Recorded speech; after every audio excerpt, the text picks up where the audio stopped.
This is a problem dealing with simple harmonic motion. And most of this problem can be done just using algebra, but I'm going to try and expand it a little bit and use some graphing and other things so that maybe a picture so we can kind of see what it looks like.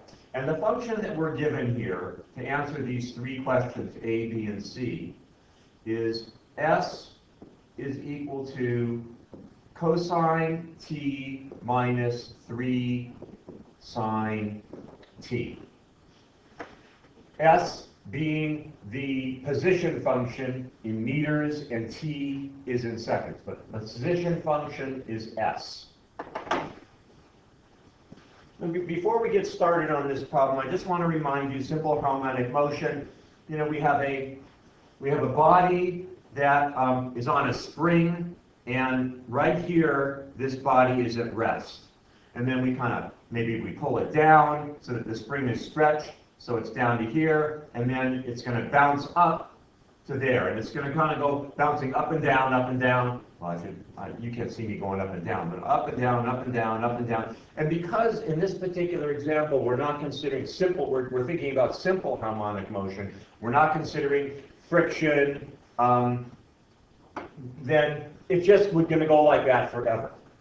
So that's kind of the picture you want to have in your mind of what this body is doing. So in order to get even like a better picture of it graphically, I took the equation and I plugged it into my Desmos calculator, and I'm getting a function that looks like this. Well, looks like a sinusoidal graph to me. Shifted a little bit. It's not a perfect sine function because, of course, our equation has a cosine and a negative 3 sine x. But this is kind of what the motion is that we're looking at. Our motion is going up and down, but this is kind of what the graph of this function looks like. We'll come back to this. So I'm going to get rid of our picture here. So we can have some space, and I'm going to get rid of our little, I'm going to try and get rid of our little diagram. Yep, I can do that. I can delete that. And I know that if S is position, S prime is velocity, the absolute value of velocity is speed, and S double prime is acceleration. So I know that's the case. So it says in A, find the body's velocity, speed, and acceleration at any time t. So they want me to just find the derivative of this. I think I can do that. So S prime, and we'll say that's equal to velocity, is equal to, well, the derivative of cosine t is negative sine t, and then minus 3, the derivative of sine t, is cosine t. This right here is a product, but because this part of it is a constant, we can pull that through the derivative and stick it right there in the front. So the velocity is this right here, and I'm going to be proper. I'm going to erase this stuff right now. And I'm going to say that this is going to be in meters per second. This is just in meters because that's a position. And then our acceleration, our S prime prime, that's our acceleration. Well, the derivative of negative sine t, well, I have negative 1 times sine t, so it's negative, and then the derivative of sine t is cosine t. And then I'm going to, again, I have a constant here, so it's going to be negative 3 times negative sine t. So I can simplify that. S prime prime is equal to negative, there should be an S there, cosine t plus 3 sine t. And this is in meters per second squared. So that's the answer to part A. Now it's asking me, okay, well, what about at a particular time, and the time is pi over 4.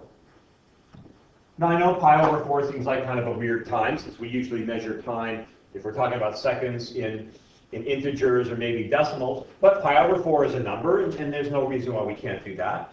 So I want to find the velocity, speed, and acceleration. So to find the velocity, I'm going to use this equation right here, and I'm going to substitute in t is equal to pi over 4. So that's going to give me, we'll say, velocity at pi over 4. I think I'll even call it s prime, is equal to negative sine pi over 4 minus 3 cosine pi over 4. And since I'm totally confident and know my unit circle inside and out, I know that this is negative radical 2 over 2 minus 3 times radical 2 over 2. And that gives me, well, if I have 1 radical 2 over 2, or negative 1 radical 2 over 2, minus 3 radical 2 over 2's, I have negative 4 radical 2 over 2's, and that means those can cancel out, and I have negative 2 radical 2 meters per second. That is my velocity. What about my acceleration? Okay, well, my acceleration, let's do that in green. So s prime prime is equal to acceleration when we're doing it at pi over 4. So that is going to be negative cosine pi over 4 plus 3 sine pi over 4. So I have negative radical 2 over 2, cosine pi over 4 is radical 2 over 2, plus 3 times radical 2 over 2. So I have 2 radical 2 over 2, the 2's cancel out. I have radical 2 meters per second squared. Now, just one other thing I forgot. On the velocity, remember, they also asked me to calculate speed. Well, if this is my velocity, then my speed is the absolute value of that. So speed is just equal to 2 radical 2 meters per second. So I have answered part B as well. Now I have to describe the motion of the body. And this problem says do this without a calculator. We can do part of it without a calculator, but we can't do all of it without a calculator. So if I'm describing simple harmonic motion, I want to know 3 things when I'm describing the motion of the body. I want to know at what position does the body start. I would like to know the time t where it turns and goes in a different direction. And I would like to know the position where it turns. So where it starts is pretty simple. We can find that pretty easily. We just substitute in t for 0 in our position function. So here's our position function. And if I just set in t0, I have s equal cosine of 0 minus 3 sine of 0 meters. So cosine at position 0 is equal to 1. Minus 3, well, sine at position 0 is equal to 0. So our position at t equals 0 is position 1. So I can kind of go right to here, and I can say, well, this is at 1. That is where it is starting. Now, the next thing I need to figure out is where is it turning? And where it's turning is going to be where my velocity is equal to 0. That is where it turns. So if I was to graph this on my TI calculator, here's the function on my TI calculator. I think I'll change the window. I'm going to change the Y values of the window so I can get it to look a little bit more clear. I'm going to go from -5 to 5, and I'm going to graph it. So this is what my function looks like. So if I want to find out where velocity equals 0, I'm going to look at the turning point. So I'm going to look at the minimums and the maximums. So I'm going to go second, calc, and let's find a maximum, 4. And okay, if I want to find a maximum 4, let's say I want to find this maximum right up here. I think you can see it. Yeah, okay. So I want the maximum that is between, say, 2 and 7. Okay, so my left bound, I'm going to make it 2. My right bound, I'm going to make it 7. I will get that maximum right up there. I hit enter. I don't want to make a guess. And I find out that my maximum is my x value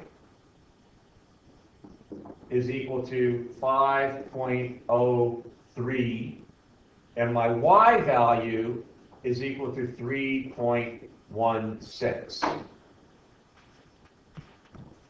Well, one thing I can take away from this is this y value, because the y value, as you can see from the graph, this is a sinusoidal graph. It's a graph that is going to be equal. The amplitude is going to be the same going up or going down. And I can see that my center line on this graph is the x-axis.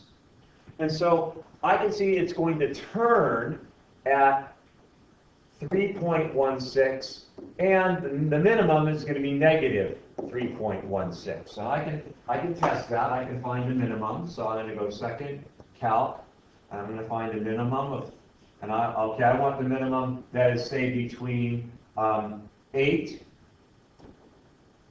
and I made that looking like I'm too close. I'm going to do it different. Second calc, I'm going to do a minimum that's between, say, well, I can go 7 again, and yeah, and maybe 7, 8, 9. Maybe I'll go in 10. I don't want to make a guess. And yes, my y, my minimum y is at negative right here. You can see the negative 3.16. So I've now found the positions where this is going to turn. I could not have found that without either a calculator or a table of trigonometric values.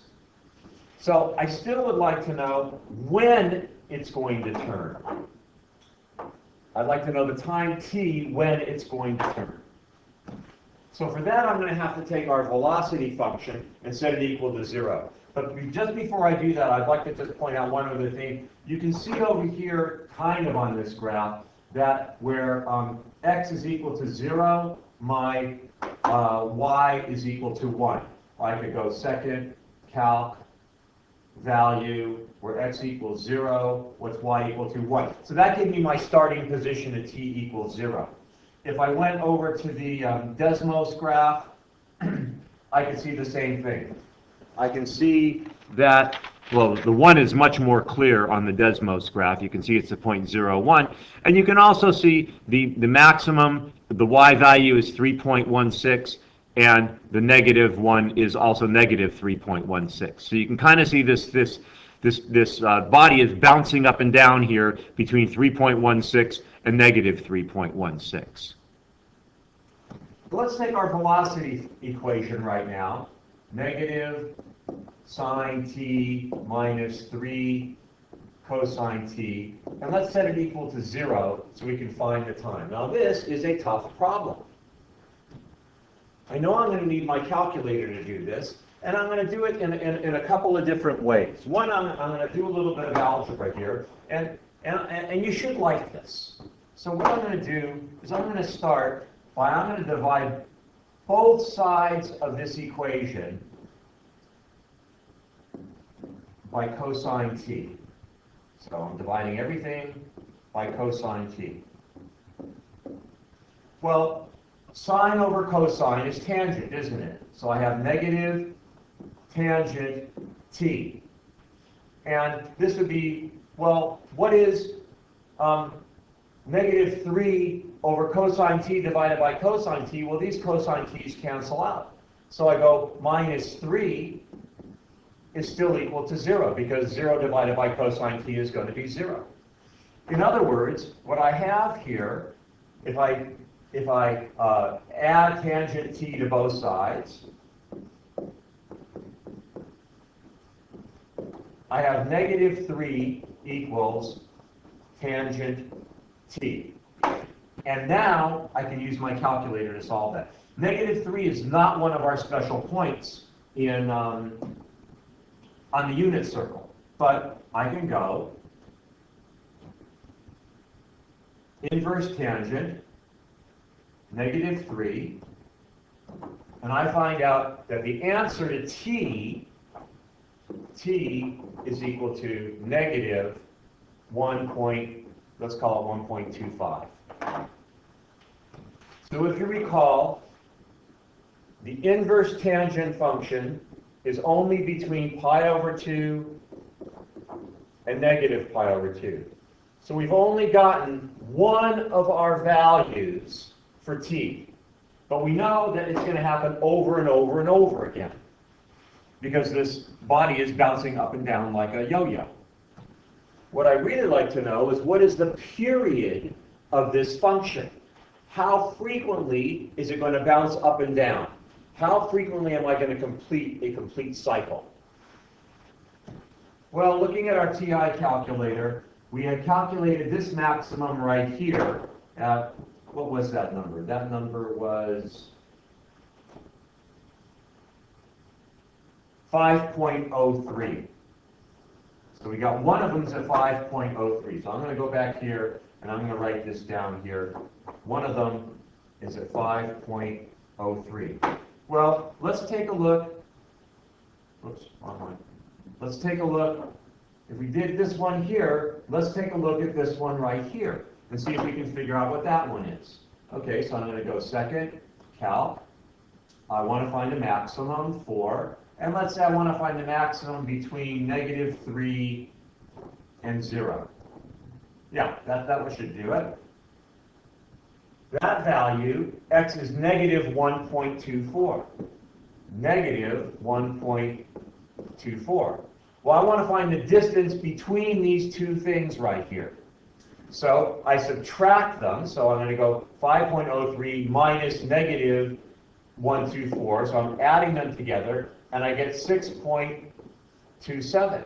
Well, that is kind of an interesting number, because 2 pi is approximately 6.28, right? Pi is equal to 3.14, is approximately equal to 3.14. So what this is telling me is that the period is 2 pi. The period is equal to 2 pi, which makes a lot of sense if you think about it from a trigonometric standpoint, because going back to my original function is this one right here. And yes, I'm subtracting a sine value from a cosine value, but I don't have any b's in here influencing the angle. And the period of cosine is 2 pi, and the period of sine is 2 pi. So just because I'm adding or subtracting them, since I don't have any b's influencing my period, I think my period is going to be the same. It's going to be still 2 pi, as it would be if it was either sine or cosine. So that seems to make some sense to me.